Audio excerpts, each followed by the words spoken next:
Hi everyone, welcome to Civil Spark by Raman sir. My self Nikhil Malviya. और आज हम सबसे पहले आप लोगों के बीच में एक नया सब्जेक्ट का शुरुआत करने जा रहे हैं, वाटर रिसोर्स इंजीनियरिंग, जो कि आप लोगों के 5th सेमेस्टर में पढ़ना है। और इस सब्जेक्ट में आज हम इस सब्जेक्ट का ओवरव्यू आपको देने जा रहे हैं कि इसमें इस टॉपिक में कितना चैप्टर पढ़ना है और इसके टेक्निकल टर्म के बारे में आज हम इससे आपको वाकिफ कराएंगे।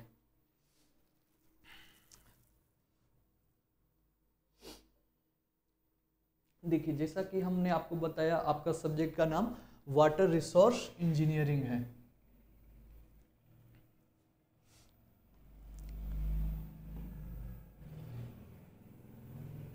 वाटर रिसोर्स इंजीनियरिंग है, तो वाटर रिसोर्स इंजीनियरिंग है क्या? सबसे पहले हम किसी भी सब्जेक्ट को पढ़ने का शुरुआत कर रहे हैं तो उसका जो चैप्टर का नाम है, उसके पहले जो आपका सब्जेक्ट है उसको अच्छे तरीक़ा से हम लोगों को जानना होता है। तो वाटर रिसोर्स इंजीनियरिंग, तो हम लोग सभी एक टेक्निकल स्टूडेंट हैं इंजीनियरिंग का, तो पहले हमको इस टर्म इंजीनियरिंग के बारे में समझना होगा। तो वाटर रिसोर्स इंजीनियरिंग, इसका मतलब ये हुआ कि वाटर का जो सोर्स है उससे हम सही तरीके से वाटर का सही यूज करें एक इंजीनियरिंग तरीके से। जैसे कि इस सब्जेक्ट में पहले हम लोग पढ़ते थे इरिगेशन इंजीनियरिंग, उसी सब्जेक्ट का नाम अब कर दिया गया वाटर रिसोर्स इंजीनियरिंग, पॉलिटेक्निक में ऐसा किया गया। तो इरिगेशन में जो वाटर का यूज करते हैं, कैसे सही तरीका से वाटर को हम लोग यूज करें, इसी के बारे में इस सब्जेक्ट में डिस्कस किया जाएगा। तो सबसे पहले इसमें देखिए, टोटल 100 मार्क्स का ये आपका सब्जेक्ट है, जिसमें 100 मार्क्स का ये आपका सब्जेक्ट है वाटर रिसोर्स इंजीनियरिंग, और 70 नंबर जो कि आपका एक्सटर्नल एग्ज़ाम लिया जाएगा। और फिर ये जो 30 मार्क्स होते हैं, इसमें 20 मार्क्स का आपका क्लास टेस्ट है और 10 नंबर आपका ये टीचर असेसमेंट है। तो अब हम सबसे पहले आपका यूनिट 1 जो है, यूनिट 1 में जो सबसे पहले आपका इंट्रोडक्शन टू हाइड्रोलॉजी है, तो hydrology and definition and hydrological cycle. तो सबसे पहले एक टर्म आपको ये बता देना चाहते हैं, हाइड्रोलॉजी। हाइड्रो मीन्स, जैसा कि आप सभी लोग जानते होंगे, hydro means water, logy means study, तो study of water, that is called hydrology. और फिर आपका एक टर्म है हाइड्रोलॉजिकल साइकिल। रेन गेज, जैसा कि आपको देख रहे होंगे, Simon rain gauge, atomic rain gauge.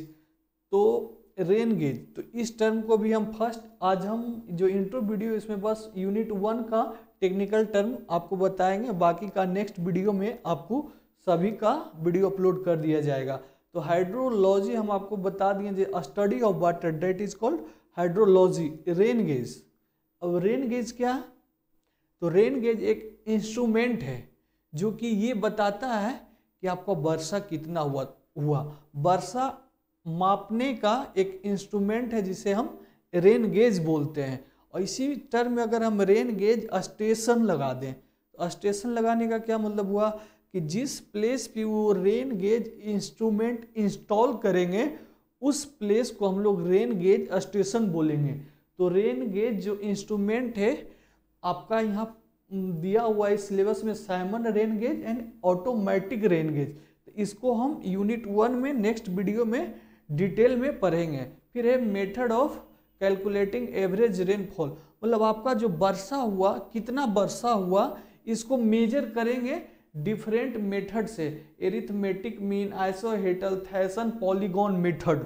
इस मेथड से हम आपको ये कैलकुलेट करना सिखाएंगे। फिर 1.4 में run off, factor affecting run off, computation of run off. तो यहाँ पर एक टर्म आ रहा है रन ऑफ। तो रन ऑफ क्या है?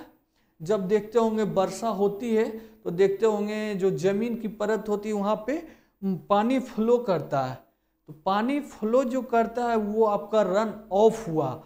जैसे कि वर्षा आज हुई तो जमीन के अंदर भी कुछ पानी चले जाते हैं, उसके बाद जब एब्जॉर्बिंग कैपेसिटी सॉइल का कंप्लीट हो जाता है, उसके बाद जो रेनफॉल वर्षा जो बचती है उसके बाद पानी फ्लो होना शुरू करती है, रिमेनिंग वाटर जो फ्लो करता है सरफेस पे उसको हम लोग रन ऑफ कहते हैं।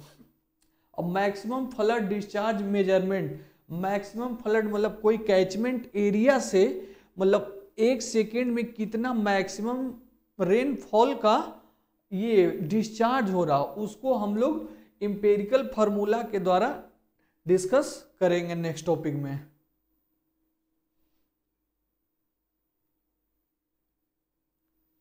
ये ऊपर सा कर दिया।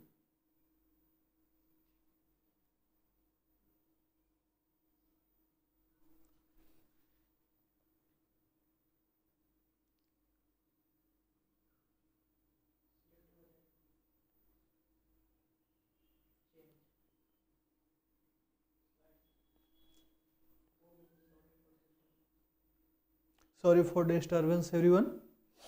और यूनिट टू में आपका वो क्रॉप वाटर रिक्वायरमेंट, तो अब हम मेनली इसके बारे में बता देते हैं। क्रॉप वाटर रिक्वायरमेंट मतलब कोई भी क्रॉप को कितना उसके फुल्ली ग्रोथ के लिए कितना वाटर का रिक्वायरमेंट होता है, एक क्रॉप वाटर रिक्वायरमेंट होता है। जैसे कि सभी डिफरेंट क्रॉप को डिफरेंट क्वांटिटी ऑफ वाटर का रिक्वायरमेंट होता है। तो इसी के बारे में हम यूनिट 2 में डिस्कस करेंगे। और यूनिट 2 में यूनिट 3 में आपका डैम एंड स्पिलवे है। तो ये जो डैम एंड स्पिलवे है,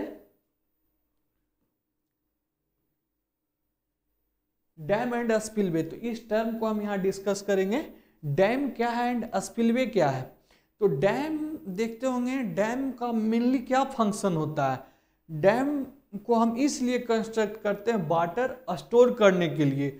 वाटर स्टोर करने से मतलब कहीं पे वाटर का रिक्वायरमेंट होता है तो हम डैम के मदद से अनदर मेथड से वाटर का सप्लाई करते हैं, इरिगेशन के पर्पज से या फिर मछली पालन के पर्पज से या फिर इलेक्ट्रिसिटी क्रिएट करने के लिए डैम का यूज करते हैं।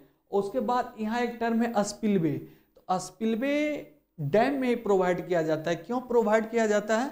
जब डैम में एक्सेस क्वांटिटी ऑफ वाटर जब इंक्रीज हो जाता है, जब वाटर इंक्रीज हो जाता है मतलब ज़्यादा पानी अगर डैम में हो जाता है तो उसको हम स्पिलवे के मदद से वाटर को डिस्चार्ज करते हैं। ये जो excess quantity of water store हो जाता है इसको हम सरप्लस वाटर भी कहते हैं या सरप्लस चार्ज वाटर भी कहते हैं, जिसको कि हम स्पिलवे के मदद से ये डिस्चार्ज करते हैं वाटर को। स्पिलवे डैम समझ गए। डैम क्या होता है? ये कंस्ट्रक्शन है। कंस्ट्रक्शन कैसा कंस्ट्रक्शन है? तो ये मैन मेड, मानव के द्वारा बनाया गया कंस्ट्रक्शन है, जिसका यूज क्या है? वाटर को स्टोर करना। जब वाटर ज़्यादा क्वांटिटी में स्टोर हो जाती है तो उसको डिस्चार्ज करने के लिए हम किसका यूज करते हैं? स्पिलवे का यूज करते हैं। यूनिट 4 की बात करें,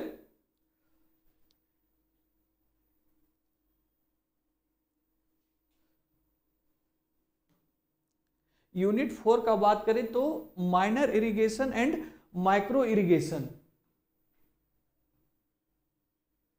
तो माइनर इरिगेशन के अंदर बांद्रा इरिगेशन, बांद्रा करने का मतलब ये बांद्रा एक जगह है महाराष्ट्र में, तो Bandra irrigation, percolation tank, lift irrigation, ये एक माइनर इरिगेशन के अंदर आता है, जो कि इसके बारे में हम डिटेल डिस्कस यूनिट 4 में आने वाली वीडियो में करेंगे। और नेक्स्ट टॉपिक आपका है डायवर्जन हेडवर्क।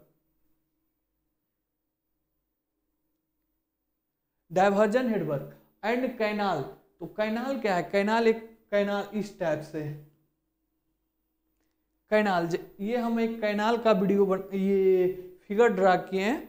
और सबसे पहले हम डायवर्जन हेडवर्क, तो डायवर्जन हेडवर्क क्या है? ये भी एक कंस्ट्रक्शन है जो कि वाटर को पहले स्टोर करके डाइवर्ट करने में यूज किया जाता है, डायवर्जन हेडवर्क। और कैनाल, कैनाल का भी यूज हम लोग कहाँ करते हैं? Canal irrigation, mainly irrigation purpose में कैनाल का हम लोग यूज करते हैं। तो आज हम जनरली एक शॉर्ट क्लिप में ये पूरा ओवरव्यू का कवर देना चाह रहे हैं और नेक्स्ट आने वाले वीडियो में जल्द ही हम आप लोगों से मिलेंगे यूनिट 1 के डिटेल के साथ। Thank you.